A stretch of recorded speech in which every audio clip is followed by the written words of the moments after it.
Aral ka, kawawain ka ng tao. Kapag wala kang edukasyon, mamaliitin ka. Kapag wala kang natapos, hindi ka bibigyan ng tsansang magsalita. Kaya I hope grateful kayo sa meron kayo ngayon.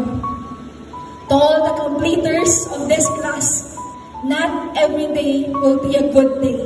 Hindi lahat ng direksyon na tatahakin natin magiging madali at magiging sigurado. Sa mga susunod na araw, pwedeng manalo ka at mabigo, pwedeng matumba ka at makatayo ulit, pero kahit kailan, huwag na huwag mong iisipin na talunan ka at wala ka ng mararating. Some of you might have a happy home, sana. Some of you pwedeng merong wealthy life, and some of you pwedeng secure na ang buhay. I only have one appeal to all of you completers. I hope you are all listening. Value those things that you didn't even ask for. Maaaring pagbukas ng mata mo, lahat yan nasa harap mo na. Value your parents. Nasaan ba yung mga magulang nyo ngayon? Pwede bang tingnan nyo yung mga magulang nyo? Palakpakan nyo nga yung mga magulang nyo right now.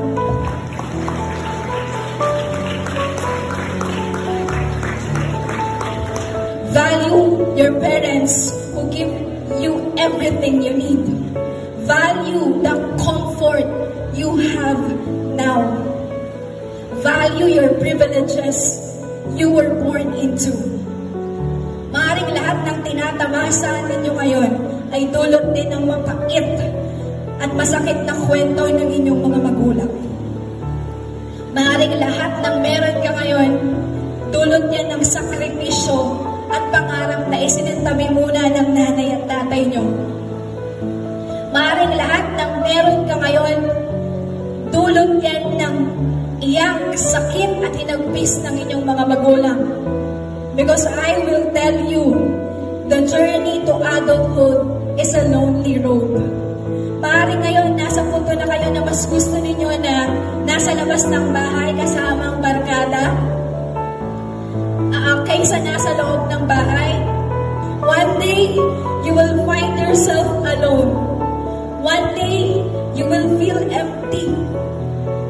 Kasi when you're growing up, your parents are also growing old. So gather all the lessons that life gives you.